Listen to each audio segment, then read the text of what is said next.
Alam mo yung buka ng bibig ko, dami tuloy meme niyan. Yung buka ng bibig ko, kasi yung ano yun eh, word yun na, what? Kasi talaga, hala, binigay sa Pilipinas. Parang finally, parang yung not yet ko before became finally. Diba? So parang yung story mo na, okay, parang sabi ni Lord, okay, not yet, not yet, not yet for your season of waiting. And then this, finally, wow.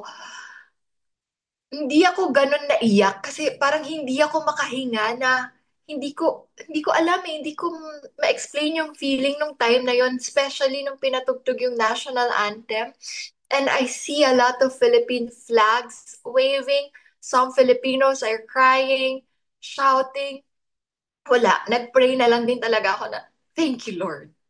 Kasi with all the things that happen, maraming challenges, but I will never ever forget to still praise Him after what He's done, you know. And it will not be possible without His guidance and the Filipinos' prayers also. So, yun lang di talaga yung nasa isip ko.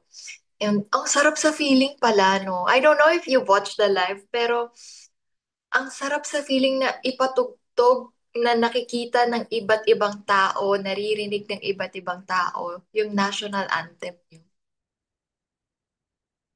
Nakakabus ng ano, ng really proud to be a Filipino.